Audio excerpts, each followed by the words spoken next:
critic. Anyway, let's talk about it. Formal po nating umpisahan ang ating programa. Ito po ang unang interview ng ating President-elect matapos ang kanyang proklamasyon kahapon na isinagawa ng Kongreso.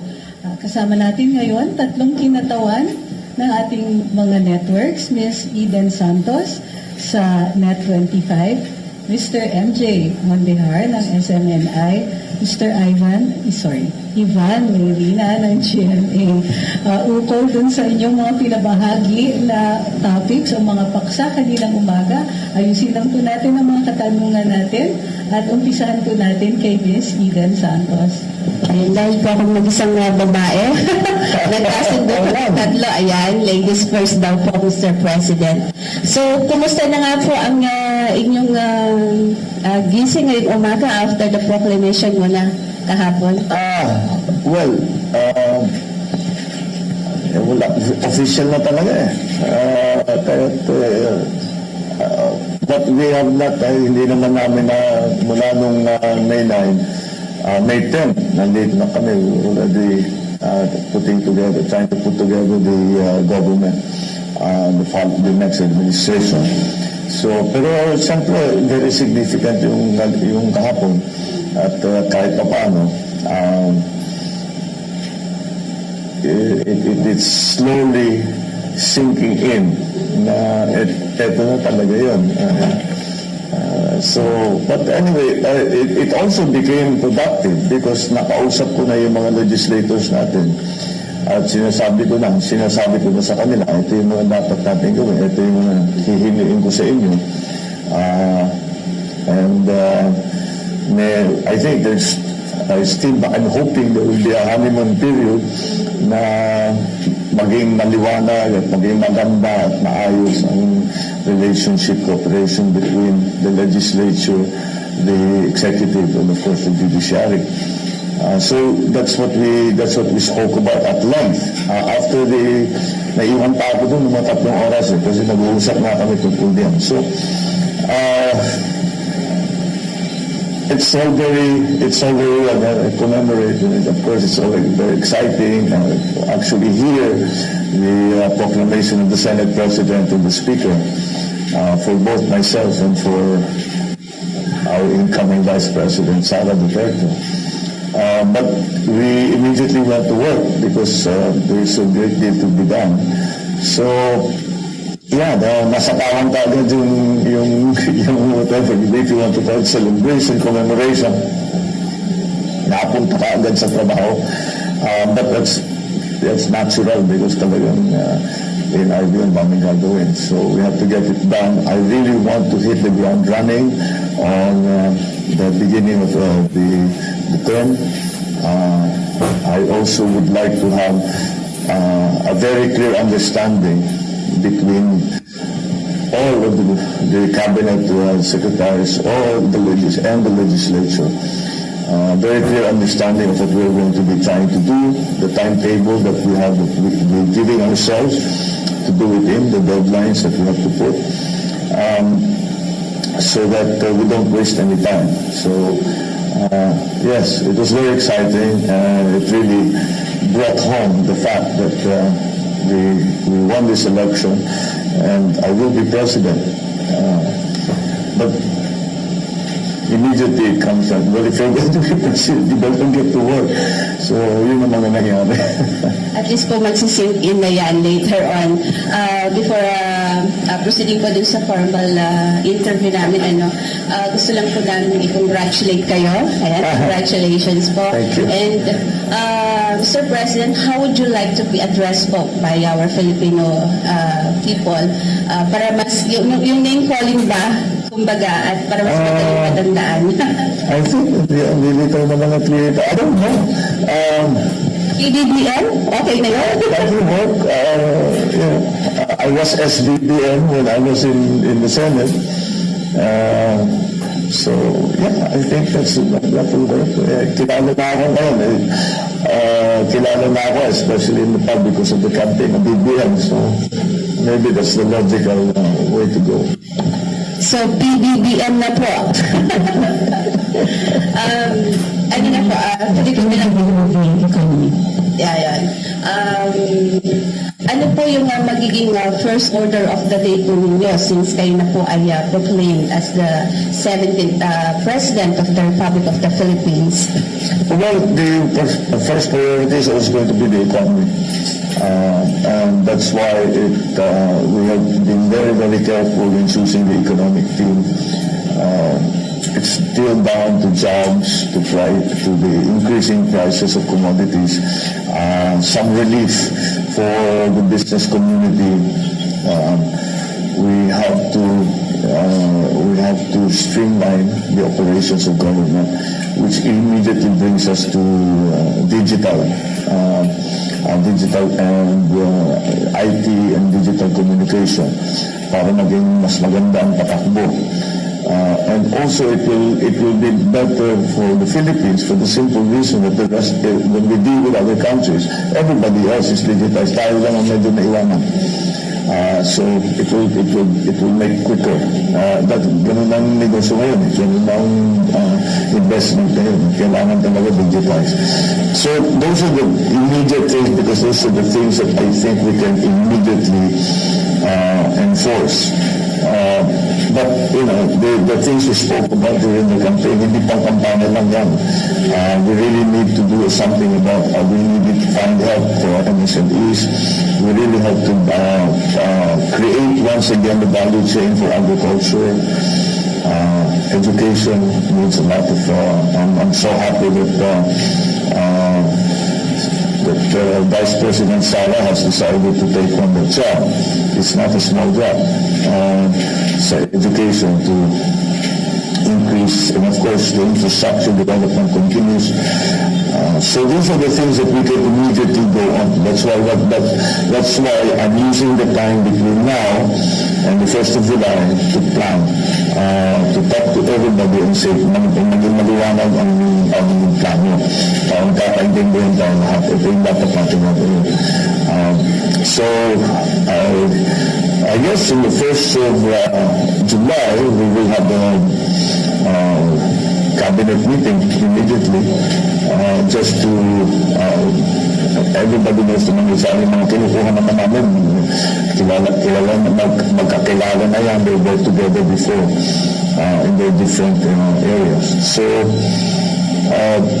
but the important thing is to be very clear amongst ourselves, the cabinet, and with the public as well, that this is the directions that we're taking. This is how we plan to do it. We will engage with certain agencies, with the private sector, with citizens, NGOs even, to move the thing forward. So I think we've made a good start in the last, since May 9, last 3 weeks, 2 weeks, 2.5 weeks. I think we've made a good start. There's still a long way to go, but I think we've made a good start already. The most important thing for me is to get the right people in the right place. Meron na po ba tayong economic teams na... Oh, I'm glad you asked that. I think it would be appropriate to say that I will be nominating our BSP President, Ben Jokman, for the position of Secretary of Finance. He has already agreed, nag-usap kami, and he has agreed. His place in the BSP will be taken by Philip Medalla, who is going to be who will take on his unexpired term, which lasts until yung term talaga ng BSP President hanggang is, in this case, is until July. So at the very least, he will be there. I've asked Fred Pascual to head the DTI, and he has agreed.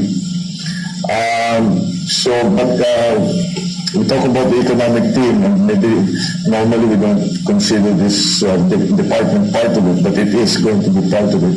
I am intending to nominate Manny Bunuan for Department of Public Works and Highways. He has spent almost his entire professional life in the DPWH. I know him very well. So I think he will do. I know he will do a good job. So those are the things that we will decide. I know the economic thing is critical, and that is what people are looking to. I think we have found the best people for it, who are able to look forward and to anticipate what the conditions will be for the Philippines within the rest of the world in the coming years. Thank you, Ms. Santos. Mr. MJ. Sir, congratulations. First of all, Thank you. Yung management namin ay nagpapabot po ng pagbati sa inyo pong panalo. And especially my big boss, Reverend Dr. Pastor Thomas Sigibro. Well, I thank you. At he was a very big part of what we were trying to do. Kasama ka naman lagi. You were always with us. Sir, balikan ko lang po yung sa economy. May mga panawagan, sir, na postpone doon muna yung implementation ng RCEP, and also, sir, dagdag ko mamaya yung oil excise tax. Yung? Oil excise tax, sir.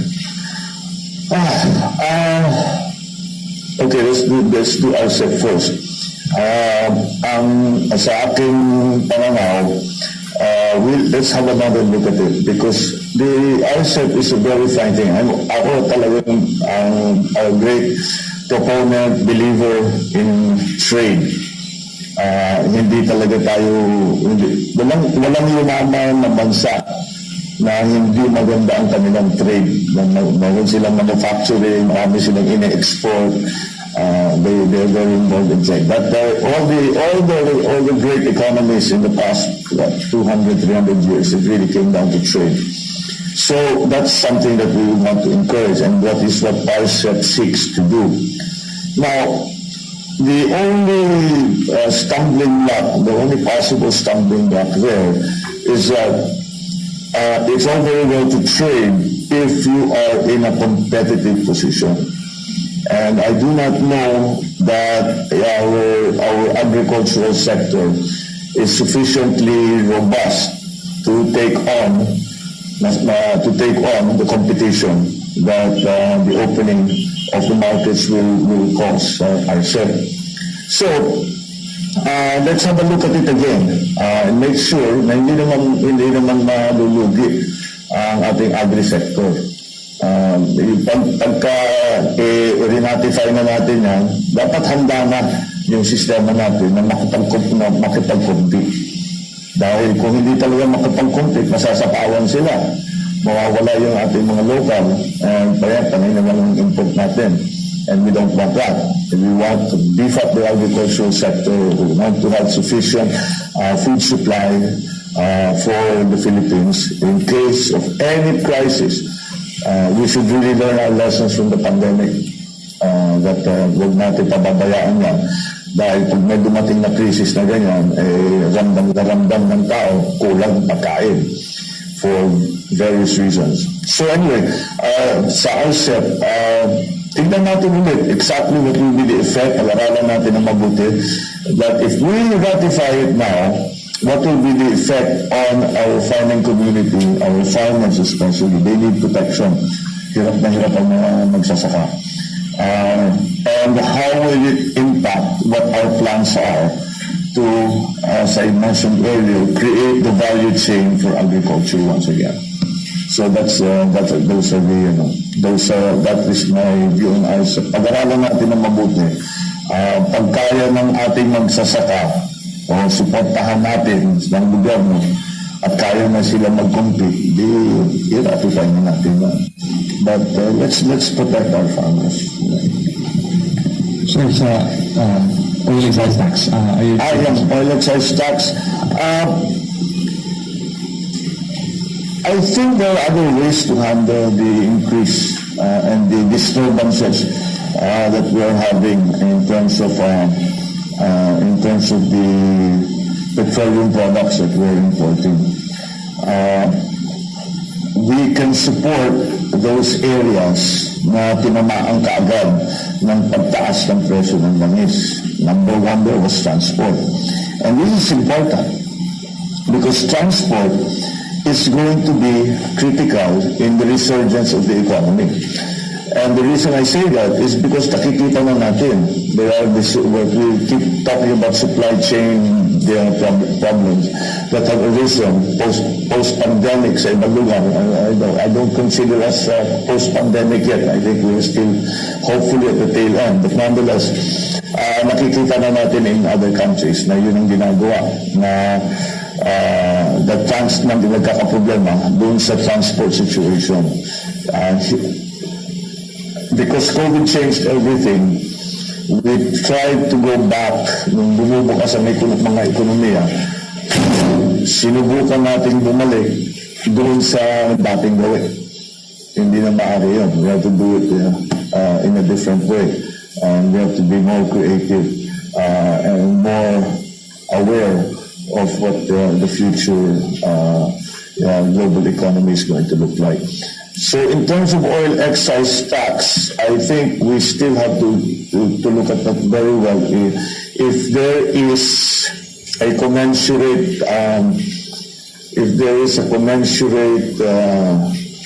return to somehow deferring the collection of the excise tax, what will be the benefit? The government needs the money. Mahirap ang gobyerno sa pondo ngayon. The government needs the money. Pero kung talagang makikita naman, may ano naman yan eh. Pag sinabi mo, tanggalin natin yung excise tax o bawasan natin yung excise tax, ano yung magiging effect? Doon talaga bang worth it ba na mawala yung pondo o yung income ng gobyerno? Kasi mas magiging maganda naman ang effect sa ekonomiya. And makabawi tayo. So we have to study that. It's still a cost-benefit analysis. It's not simple, but that's what we will have to do.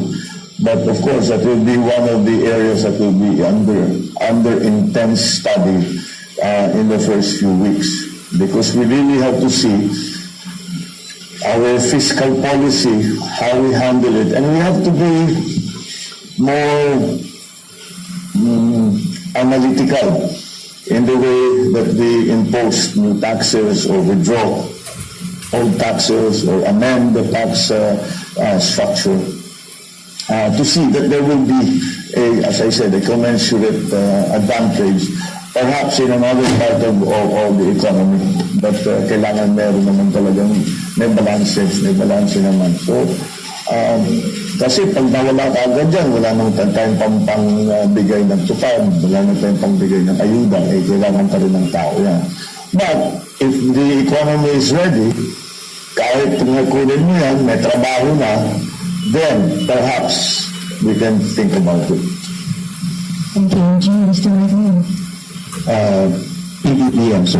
Yes. Good morning. Our debt stands at 13 trillion right now. May pinropose po ang Department of Finance na fiscal consolidation plan that details measures for revenue generation para matugunan itong utang na to. It includes deferment of personal income tax reduction, limiting VAT exemptions, and excise tax. Where do you stand on these tax measures?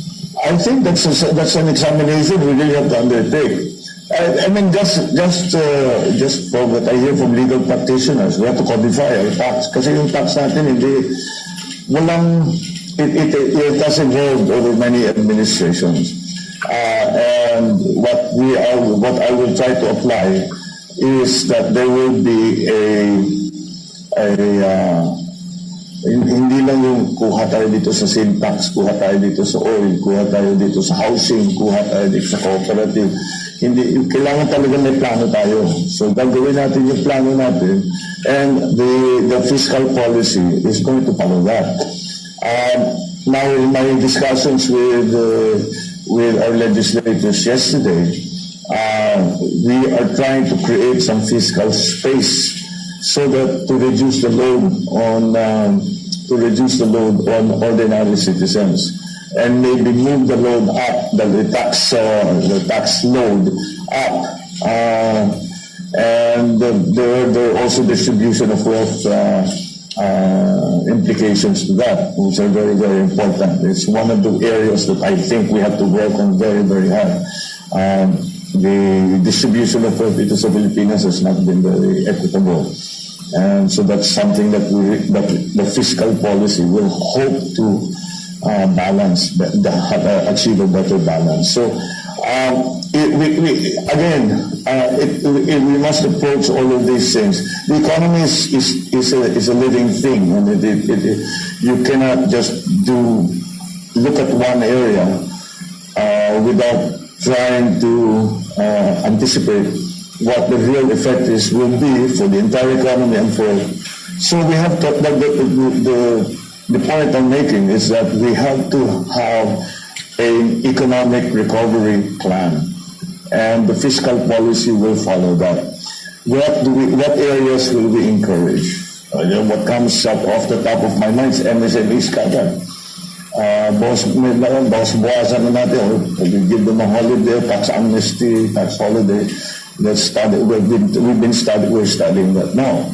Because that's the only way that I can see. We do microfinancing, even in the private sector. We want them to come back because the 62% of our employees are in MSMEs.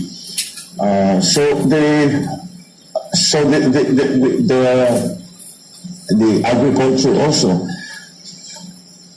yung ating ayuda, the fertilizer that we buy. It's difficult for me to answer your question because I cannot talk about specifics because they will all be part of a larger economic plan. Of course, but the general principle that we will apply is to give opportunities to those that have suffered, maybe by lightening the tax liabilities that they are required to pay. But again, we have to see what the effect will be for the rest of the economy, for other sectors of the economy. So, yes, fiscal policy is going to monetary policies also. Now that you mentioned monetary policies also, I was just watching the news before I came here. Marami na talaga ng tataas ng interest rate around the country. So, we were talking with BSP President Bansa, if we're going to raise interest rates, if our investment rating will change, kung bababa ba yan, or can we do something to keep it but he seems optimistic, and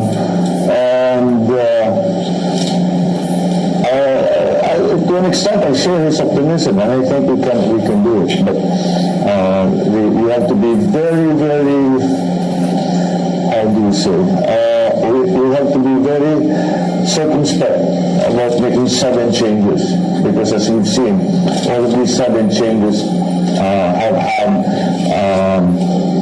have had some unintended consequences in other parts of the world. Hindi na maakalaan, may pumuntok doon kasi dito sa may ginawa pa rito. Like I said, the economy is a living thing, and it's always a work in progress. So we continue to examine all of that. Yeah. So very crucial in revenue generation are the bureaus of customs and internal revenue. And my first question, meron na po ba yung napili o nakausap? Well, this one, dami kong apurado. Ang customs and BRL. But you're right, critical yan. We have to increase our collections both in the BRL, both in customs. Sa customs, marami na advice sa atin, marami naman dapat na maaaring gawin. We're talking about buying equipment, the ADB, the World Bank has given us much equipment na masyadong nagagamit. We have to increase that. Also, we have to develop the ports so that the business grows. And from that growth in trade, in shipping, the collections of government will increase. But the efficiency of the Bureau of Customs has to be really seen too. Hindi naman mangyayari yan na mag-isa. And of course, we've all heard the horror stories about it. But, structurally, we have to we have to approach it in a new way and say that the main job of the Bureau of Customs is to increase the collection through ease of doing business, just the documentation, and then of course all this new equipment that we can to make that to be able to handle larger increases in volume. So that I think is how we are going to head when it comes to customs. And yes, I have many applications to have the Bureau of Customs, but I'm sure we will find the right people. I have a fairly good idea of who has been able to show performance. And the BIR, ganun din. What we have to do is make more efficient the entire process. Number one, make it easier for people to understand what the tax structure is. Put people in there, of course. Hindi mo matatanggal sa usapan. Let's not pretend na pag pinag-usapan customs at saka BIR, ang daming corruption. I was going to say, meron mo ba kayong magiging specific marching orders the people you will appoint to these agencies with regard to allegations of corruption? Well, there's no place for there should not be any place for corruption. Unfortunately, in some areas, endemic na talaga yung corruption. You have to really dig deep. I hope we do not have to do what then Prime Minister Mahathir did when he said, sige, mag-15-30 lang kayo kasi may tenure sila. Mag-15-30 lang kayo, huwag kayong papasok. Pagtang ko kayo na. I hope we don't have to go that far, but I'm willing to. This is too important. Otherwise, it just doesn't work. Corruption, kalimutan na lang natin yung nakaraan. Let's just sasabihin natin, sige, it was not under my watch, hindi ako namamahala nun. Ngayon ako na namamahala, so wala nang ganyan. At kung meron pang ganyan, binabu din talaga namin ganyan. At hindi po pwede yan because we will not succeed. The economy in the Philippines will simply not succeed if we cannot collect duties, tariffs, etc. Through the Bureau of Customs, and we do not have good collection on taxes, both at the national and at the local level. Hindi talaga, we cannot. The numbers don't match. So that's why it is very, very important, and we have to, at the very least, reduce the corrosive influence of corruption in government as a general rule. Decision on appointments. Sa DICT po, PBBM, meron na po kayong napipisil kung sinong ilalagay nyo doon. Since sabi nyo po kanina, priority po ninyo yung digitalization. Yeah, I have already a person there, but we are still trying to put together the plan. Siguro within this week, pwede na namin. Kasi inaayos pa lang namin. Kailangan kasi para sa akin, bago pa tayo ng ganyan, maliwanag na kung ano yung kailangan namin gawin. Kung paano gagawin, ano yung timetable. So yun ang niliwanag ko pa naman sa ngayon. It really is at this stage, the ICT, it's technical. Ano ba yung kaya natin gawin? Where's the technology now? Who can help us with the technology? So we're trying to figure that out. Because yung digitalization affects every single agency in government, both national and local. And until we do it, yung efficiencies natin, corruption na naman ng maraming sources of abuse. And certainly, yung ease of doing business lang. Yung tao naman, hindi naman magpabuting kayo ng 20 opisina. We spent 3 days para makuha lang mga pirma na lapit-lapit. We will be in that department. Doon lang po sa ito yung pinaka-concern ng ating mga mamamayan, yung napabalita na po na bababa sa 20 pesos ang kada kilo ng bigas. That's the aspiration. Paano po natin ang gagawin? Ibubuhin natin yung value chain na pinag-uusap. Kausap ko na yung mga how to fix our value chain. That's the only way. Ngayon, ang nagiging problema sa one of the problems that is popping up in agriculture, yung edad ng ating mga magsasaka. So technical part of agriculture, but also in the organization of our agricultural community and our agricultural sector. Yeah, that's something that we have to deal with. So if the aspiration is 20 pesos, I don't know. I think if we work very hard at it, baka maabot natin yun. Oh boy, pag nabuo yung ating tinatawag na value chain, we have to do research and development. Marami naman tayo magaling. We have to do research and development, find the new varieties, find the new techniques. With the price of fertilizer getting so high, anong mga alternatives natin, organic, etc. And how do we mass produce that? And then we have to bring all these new technologies to the farm, and we have to teach them what is new, how to best take advantage of all of the things that we have discovered. We have to find new ways of production. And agriculture lang, pinag-uusapan, hindi lang bigas yan eh. Hindi lang crops yan eh. Fisheries yan at saka livestock. So lahat yan kailangan natin tingnan. And with in mind, you should always keep in mind there must be sufficient food supply. Kailangan may sapat na bigas, kasi yan ang ating pero we have to also look at protein. Siyempre, livestock, fisheries. Hindi lang naman iisa yan. So, that has to be developed. Now, the good thing about that is that for the Philippines, we don't have to reinvent the wheel. Marami naman tayong pupuntahan na magpaturo tayo. Ang masakit lang dyan is these are the people that studied in UPLB. Ngayon pupunta na paano ba yung pinakamaganda? Yung mga nasa IRI noon, nasa field rice, bumalik na, umuwi na, and they're making a success of agriculture. But whatever it takes, we will do. Thank you, Ms. Eden. Jay, if you have any questions on appointments, you can go to food prices.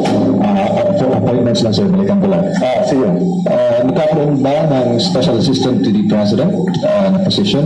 Who will it might be? Well, that actually is an existing position already. Special assistant, yes. I suppose we can already, we've asked Congressman Anton Andaming to fill that position. Yeah, because it's very sensitive and very important in the sense that we have worked with each other since he was a child. Hindi ba ako child nun? But since he was young. So he knows me very well. He has been with us, working with me for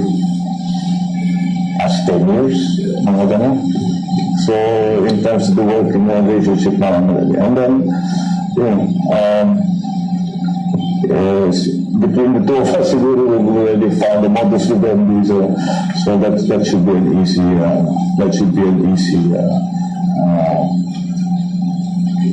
easy position for you to pick up on.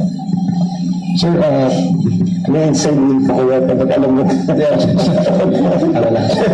So, yung si Deputy Speaker Marcoleta, what will happen to him? And recently, US Vic told us sa media na there's an offer for Professor Clayta Carlos to join your cabinet rank. Anong update sa kanya, sir? Marcoleta and Professor Carlos. Everybody is still we're still talking about the role. Because ang approach ko naman sa lahat na nare-recommenda o napupunta sa akin is first of all, where do you feel, marami naman nagsasabi kahit saan, kasi ilagay mo ako kahit saan. Marunong naman, magagaling naman. And I always ask them back, kasi where do you feel you will be the most useful? So all of that, si Cantante Magkuleta, I asked him the same question, and I'm waiting for his answer. But definitely, with his legal prowess, I think that he will be of great use to us. Now, I understand that in his particular situation, meron pa siyang opportunity mag-congressman. Dun sa party list. So, he will have to decide that. That's his decision to make. So, pag-uusapan namin ulit. The professora, of course, we've been in consultation with her and asking her, and again, it's the same question, where do you feel that you will be the most help? And again, we're waiting for that answer because alam naman natin na marunong naman si Professora, siya at least informed, especially in terms of foreign policy and international politics, talaga maraming maitutulong. Soldier, sir. Sino Soldier mo? Sorry? Solicitor General. Sa? Soldier. OSG. This one? Solicitor General, sir. Social welfare. Soldier. Okay. Hindi ko maintindihan. Okay. Marami din. Ang daming magagaling. We are lucky in that marami na who are some of the legal luminaries have expressed their willingness to join the government, and that's one of the offices that we're talking about. That's going to be very important. I'll talk to we will hindi pa finalize ang kanya sino magsusol dyan. Do you have a question on food prices? Matapos na tayo. Okay. Isa ho sa mga immediate problema kaharapin ng inyong administrasyon ay ang sinasabing food crisis ng Department of Agriculture. In fact, just this week, laman po ng balita ang kakalang sa patatas. And then, ang sabi ng Philippine Chamber of Agriculture and Food, maaaring last quarter po ng taong ito ay maramdaman natin ang gusto itong food shortage dahil sa taas ng presyo ng fertilizer, farm inputs, mataas na presyo ng trigo. Ano ho ang inyong mga concrete plans para masiguro ang sapat at abot kayang pagkain sa lahat ng Pilipino? We have to just increase production, and baka mapilitan pa rin tayo mag-import. The importation was forced on us because our production, the problem is that the production was not sufficient. Since part of the production was not sufficient, to keep the prices down to an affordable level, we have to import. And nasa crisis tayo, we're in an emergency situation. So we may have to continue to do that. But in my view, not only for import substitution, I think we really have to help the agricultural sector. In the immediate future, yung mga inputs, kailangan nating tignan what can the government do to support the inputs. The biggest component now is urea. And again, exactly as you mentioned, 2,000 pesos, hindi nila kaya talaga. So maybe there is a way that we can come to an agreement with some other countries, not to buy in bulk or to somehow defer payment, all of these things that we will have to do because it's a crisis. So we have to bring down the price of inputs if we are going to increase production. But we cannot just look at, again, business as usual. We have to really find new ways of growing food. We have to find new ways of for the livestock. We have to find new ways of fisheries, both coastal and inland. There are many opportunities there. So I think that's something that we must pursue. But again, as I told you, in the immediate future, we have to support the farmers, and the problems with the inputs now, we cannot change immediately.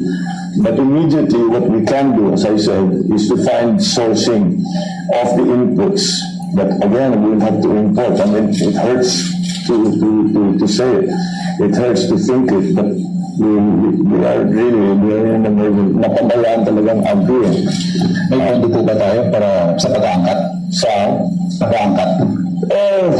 I think we'll be able to do it. Hindi naging maliit na bagay yung gera sa Ukraine. Because doon tayo hindi yung wheat na sinasabi, hindi yan yung hindi yung problema yung para sa tinapay, yung wheat sa feeds. Yun ang nagiging problema natin. So these are events that are completely beyond our control. So we have to find other ways. So can we import somewhere else? Can we make an arrangement somewhere else? Like we did with oil in the 70s. Na kinausap natin yung mga oil producers. And sinabi natin, bigyan nyo naman kami ng magandang option. And maybe we will have to do that in the meantime for the agricultural inputs. Pero kailangan talagang paspasan lahat ng mga research and development, lahat ng yung sistema ng pautang. I think that's one of the areas that we really want to look at. Unfortunately, Land Bank has converted itself not into an agricultural bank anymore. It really operates as a commercial bank. So maybe we can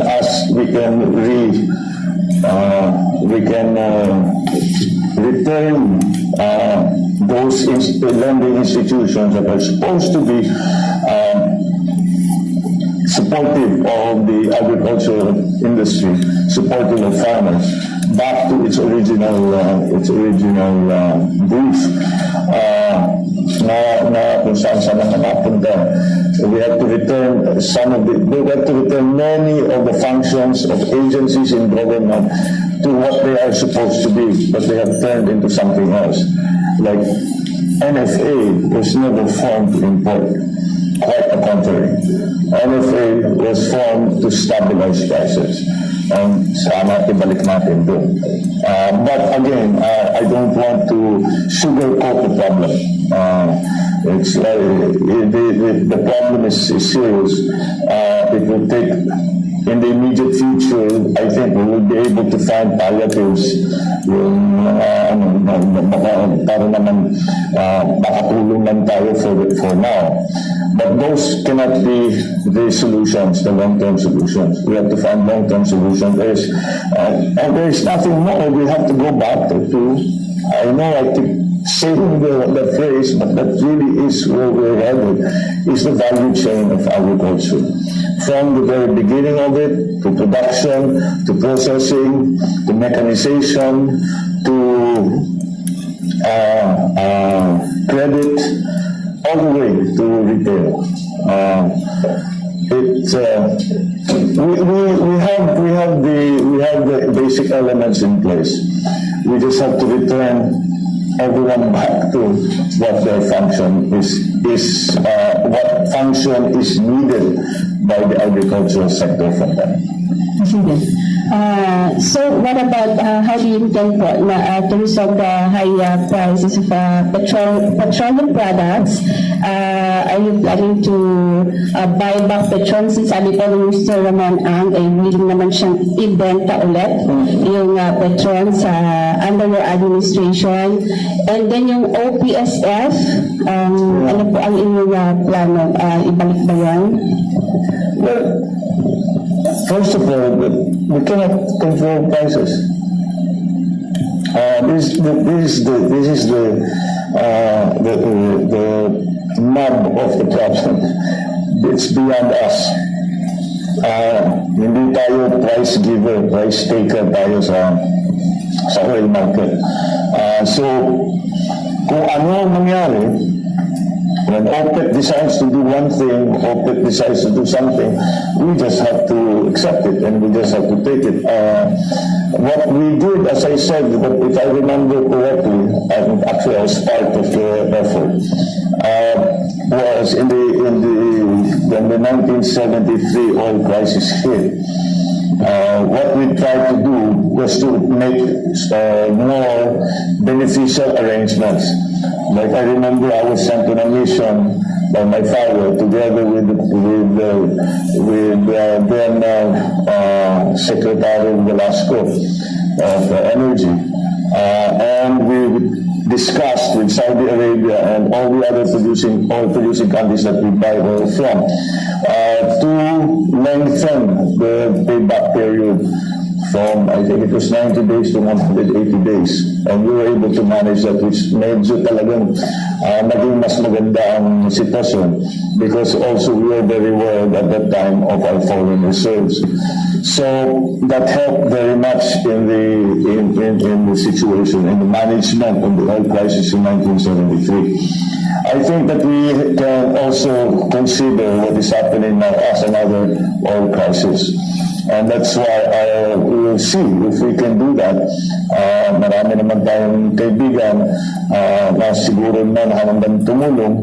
At I think that the relationship that has been formed with countries in the Middle East, oil producers in the Middle East, by our OFWs, will help us because meron na silang experience sa Pilipino. At marami na tayong, we have many dealings already with them. Maybe we can open these negotiations. On the ground here, again, I was at the very beginning, even before Ukraine, we were watching the oil and gas prices just going up and up and up and up. And I proposed, I said, why do we not subsidize the importation of all energy products? And we did the numbers, and the truth of the matter is we cannot afford. We cannot do that. So we have to choose the sectors. I mentioned transport before. Is one because it's the first hit, but of course, pag pinag-usapan din si presyo ng langis ay naapektuhan lahat. But I think we will just have to choose the areas that we can support, that we can afford to support. Because of course, we'd like to support all of them, but we, as I said, we cannot afford it. So we will have to find different ways, a more focused approach. Doon sa mga talagang na malaki ang component ng kanilang cost of doing business, malaki ang component ng presyo ng langis. Iba-iba naman yan sa iba't ibang sektor. And then also there's a time element to all of this na yung iba tinamaan na kaagad. Yung iba baka 6 months down the road pa, baka meron pa tayong saka na natin, huwag na muna natin i-prioritize yung dito muna tayo sa tinamaan na. So, and then, kasama dyan sa analysis na yan, sino ba talaga yung kailangan natin para buhayin natin ang ekonomiya. So, mag-focus din tayo doon. Baka doon tayo tutulong para bumulusok ang economic activity doon sa area para matulungan ang ating economic recovery. This is our last round. We have time for only 2 more questions. That was fast. Yes. Extend natin, sir. Sir, sa kuryente, ERC Chair de la Madera nag-suggest na tanggalin daw sana po ninyo 12% VAT on the generation charge at ang buwisan is yung distribution charge lang para wala po yung singil sa kuryente. Your thoughts on that, sir? That's one of the things we're looking at. Meron talagang pwedeng in each, even on the spot market, in the transmission charge, there are areas that pwede pa natin ibaba. So again, I've been talking to some of the producers, yung ating edit sa energy production side natin. Willing naman sila, naintindihan naman nila that this is an emergency situation. And of course, you mentioned now the ERC, we have to be very strict in enforcing IPIRA. But beyond that, we also have to look at possible amendments to IPIRA. Dahil medyo na-outdated na yung ibang provisions sa IPIRA. Kasi nagbago na yung sistema. Just the division between production, transmission, and distribution, that was IPIRA was supposed to take care of that. Pero iba yung nangyari. So we have to look into that law. But yeah, meron kaming nakikita baka may makuha dito, baka may makuha riyan, baka may makuha dito para ibaba kagad yung presyo ng gasolina, ng crudo, ng gas. The problem is, kasi ang production side naman natin when it comes to energy, it's more or less in line with the rest of the world. So it's in the system. There are problems that are inherent in the system, the way it has evolved. So kailangan talaga natin balikan. And the key there will be IPIRA. And we already have a team doing just that, looking to see where we can reduce the price of petroleum goods, number one. And what changes we have to make in terms of legislation, in terms of policy, to make the whole system more efficient. Despite the fact that the prices of oil keep going up,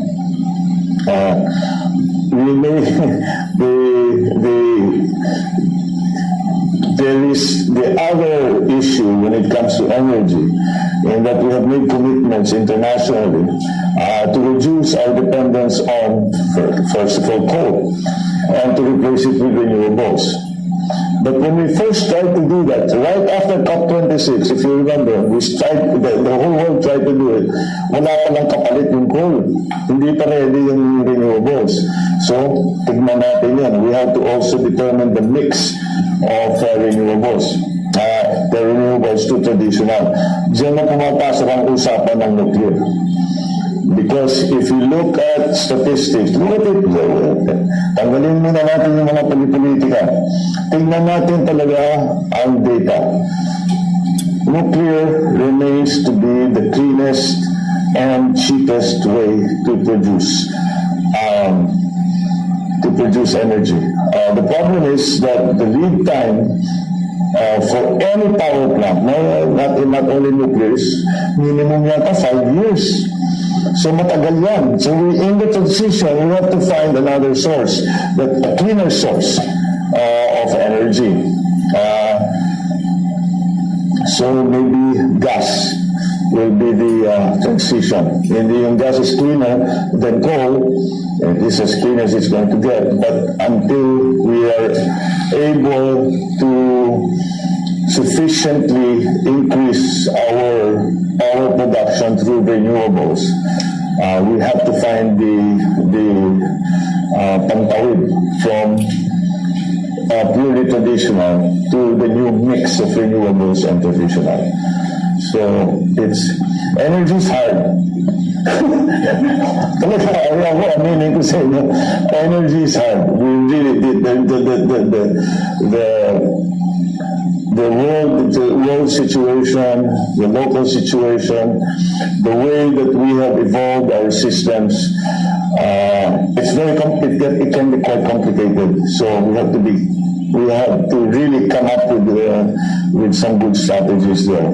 But in general, we have begun to see areas where that may potential na dyan tayo kukuha, may baba natin ang presyo ng singil sa kuryente. Okay? Last question. Yeah. So, on foreign policy, Okay. yung may patuloy pong reports ng incursions, even spying sa internal waters ng Pilipinas. Ano ho ang magiging position ninyo with regard to asserting our sovereignty in the region? What is your position on the arbitral ruling, and how will you enforce it? Well, in terms of sovereignty, there is no wiggle room there. Our sovereignty is sacred, and we will not compromise it in any way. We are a sovereign nation with a functioning government, So that we do not need to be told by anyone how to run our own country. So that's essentially sovereignty, self-determined in the Philippines. So again, there is no room for negotiation there. It is sacred and inviolable. So that is my approach to Philippine sovereignty. I have already said this before. Considering in the West Philippine Sea that there have been these conflicts, we will not allow a single square, and we will make it smaller, a single square millimeter of our maritime, coastal, and up to 200 kilometers rights to be trampled upon. And how do we do this? We strengthen our. We're talking. Let's not traipse around it. We're talking about China. And how do we do that? We talk to China consistently with a firm voice. And we say that hindi naman natin pwedeng girahin. At ang gusto ba natin gawin? Manggigera pa tayo ngayon, papasok pa tayo sa gera. That's the last thing we need right now. So we have to continue to discuss with them the conflicting claims that we have with China and that China has with other members of ASEAN. And I think ASEAN is still going to be a very critical part of that discussion, of that. But nonetheless, we also have to continue to pursue bilateral contact and communication with China. In fact, this is what I mentioned when I spoke to President Xi. When he called me to congratulate me on winning the election. I immediately went and I said that we have to continue to talk about this. We cannot be allowed to. This cannot be allowed to fester and to become more severe in terms of a problem between our two countries. So that's why in foreign policy, the Americans now, of course, have a very strong global interest, strategic interest in the region with the rise of China and their view that the West Philippine Sea is a critical part of the trade routes, which it is, and that's why it's so important. Trade routes for shipping in the region. So we are a small player amongst very large giants in terms of geopolitics. So we have to fly our own way. I've said it before, I'll say it again. I do not subscribe to the old thinking of the Cold War, where we had the spheres of influence, where you were under the Soviet Union, where you were under the United States. I think that we have to just find an independent foreign policy where we are friends with everyone. It's the only way. The closest part of China to my province, Ilocos Norte, is 600 kilometers away. We have to be good neighbors, and we ask them to be good neighbors to us as well. It was of mutual benefit to our countries. Now, the role that the United States is going to play, well, we define that role very simply. Well, it comes from our traditional relationship with the United States, which has been very strong and very advantageous to both of us, both the United States and the Philippines, over the past 100 or so years. So that's how we define that. So we must maintain that balance. I think we are not. I don't think we're the only country that's having to do that. And again, the partnerships that we make within the region, ASEAN primarily, are going to be of critical importance when it comes to that. So we have to make those. as I told the ambassadors when they came, not only economically, but geopolitically, as we emerge from the pandemic and the crisis that it brought, we have to form alliances and partnerships because no country can do this, can recover or can change foreign policy on their own. Can change the geopolitical situation on their own. And that's why we have to forge partnerships. And those are the partnerships that will keep things stable. And that's my belief and that's my plan. Last na lang po yung arbitral ruling. Arbitral ruling, patuloy po ba natin ito igigit? And nasa atin na yung arbitral ruling. So we will, of course, we have a very important ruling in our favor. And we will use it to continue to assert our territorial rights. It's not a claim; it is already our territorial right, and that is what the arbitral ruling can do to help us.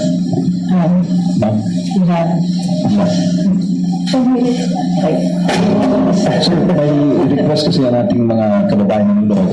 Meron daw po ba kayong mensahe sa kay President Duterte nang po papalitan sa pwesto, sir? Well, dahil yung mga pinapag-usapan namin, bago pa ng-eleksyon, ay sinasabi na, basta itong mga bagay na ito, ituloy mo. Please, that is the request, that is something that it's so important to him. And still, siyempre, yung kanyang priority has always been anti-drug problem. And of course, you have to... So, sorry, when did this meeting take place, if I may? Before there were several, actually. It's not just a single. And this happened when you were already the front runner in the surveys. Tama po ba? Not the first few. Wala pa ba? So more than once po? Pinuntahan ko siya. Sabi ko, how do you want to do this? Ako na lang ang natirang kandidato sa administration side. Pwede pa tayo magtulungan, ganun, the PDP, etc. Anyway, that was, but ang kanyang sinasabi niya, one thing that he was very assertive about is that ituloy mo yung anti-drug syndicate na sinimulan mo. Do it your own way. He really said that. Do it your own way. Palitan mo, gawin mo yung gusto, pero huwag mong iiwanan yan dahil kawawa ang kabataan natin. Talagang masisira ang mga buhay nila. So that I fully appreciate what he said. Of course, the drug problem in the country continues to be a problem, and so we must continue to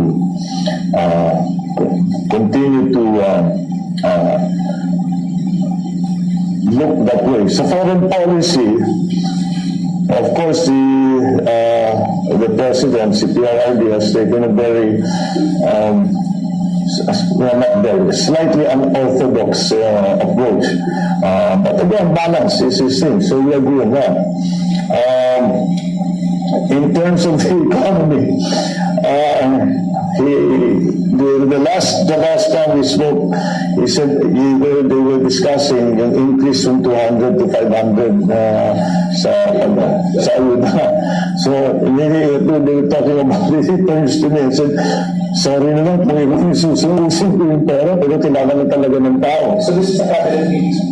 No, it was just a very casual discussion. But it was, si PRD, he likes to throw it out there to see how people react and to see how it should be changed. And I was just a bystander. I was just watching.